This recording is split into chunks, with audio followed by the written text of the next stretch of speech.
Ay, nagsisimba kayo, nanggugulo kayo simbahan. Bataan nyo pa ngayon, iiyak mga nanay nyo. Diretso mo lahat sa Boys Town. Pagdala mo lahat sa Boys Town yung mga yan.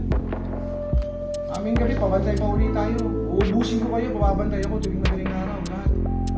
Ang babata nito. Ito yung nag-smoke. Binato nyo. Ako puto na. Binato mo to? Bakit binato mo?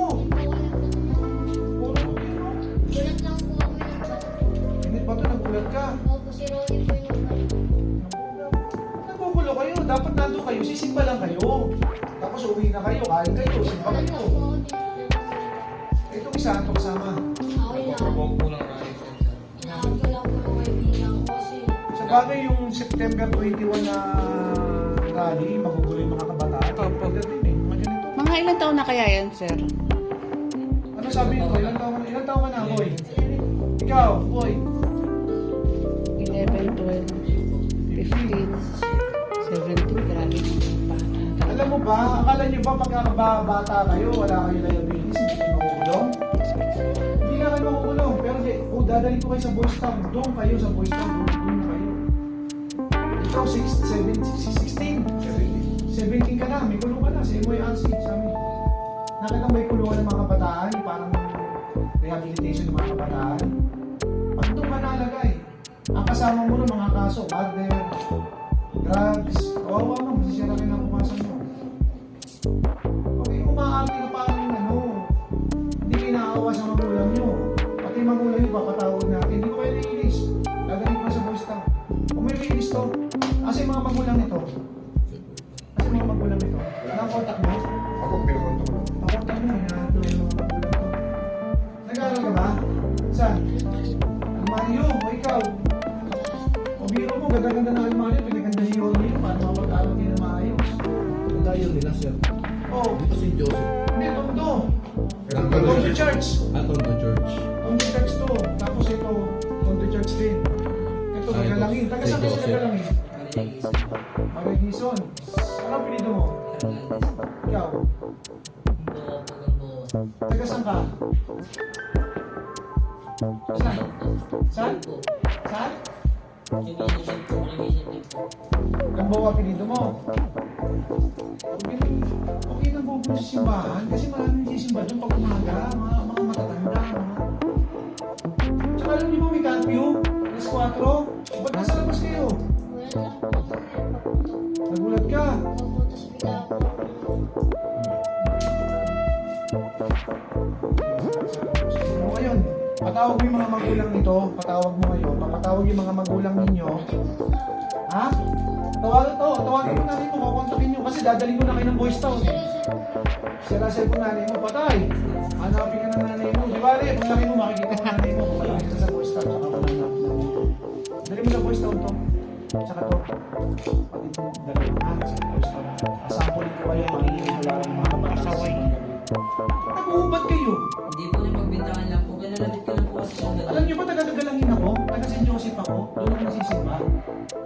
Ayokong hindi gumagawa ng kalokohan sa St. Joseph, simbahan. Doon ako nagsisimba, taga ron ako. Doon ako lumaki. Lihiti mo kaming taga ron. Lahat kami. Ano, baka dayo wala kayo sa Gagalangin eh. Ano sinasabi ko, puro kayo kalokohan eh. Kapata nyo, hindi kasi nag-aaral kayo.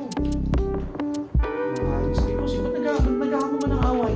Naghahamon ka. Alam mo yung nakuha namin ngayon, yung saksa yung rumble sa Manugit, yung nanaksak, 50 years old, ay nasa pulis ngayon. Tatan over sa amin, kagabi natin mga magulang iyak na iyak. Mga magulang nyo, kawawa naman. Mga nanay nyo, kawawa naman. Dami yan. Kaya ito, huwag nyo nang uulitin ha. Huwag nyo nang uulitin ha. O, pero boys, tawag mo muna lahat yan. Mga ilang araw po sila, Rosa? Ha? Mga ilang araw. Habang buhay na. Hindi, paano ba yung yung decision ng kung Eh, ilang araw boys, sila? tawag mo muna yan. Pagka binostaw natin, depende si papakita ng mga magulang nila. Okay. Na kung ano yung mga dokumento, nakatunayang anak nila to. Pero kakausapin natin yung mga magulang nila, pag-report natin sa district office, pamomonitor natin. Counseling din. O kaya papakuna ko na ng picture itong mga to eh. Para may record kami sa district na alam namin, pagka nagkagulo, kaya kayo iiwas kayo ngayon. Kasi pagka nagkagulo, sasabik kayo agad, kasama kayo agad. Kaya yan. Mga magulang. Oo. Ito mo, kung matigas ang ulo nito. Marunong ako tumingin na matigas ang ulo. Ayan, matigas ang ulo niya. Oo, tingin pa lang, matigas ang ulo niya. Oo. Sige. Panawagan niyo sir sa mga magulang po. Unang-una sa mga magulang ng mga kabataan, lalo na yung mga pumupunta ng simbang gabi. Kung mga anak ninyo minor de edad, huwag nyo nang pagsimbahin kung manggugulo lang sa loob ng simbahan at sa labas ng simbahan. Mapapahamak lang. At kawawa naman yung mga parishioner, yung mga nagsisimba talaga na maayos, matitino, naapektuhan yun. Kaya sinupin nyo na yung mga anak nyo kung 15 anyos, pababa, o 16, 17, meron din po tayong curfew. Huwag nyo nang pagsimbahin kung manggugulo lang. Kawawa naman yung mga nagsisimba na matitino.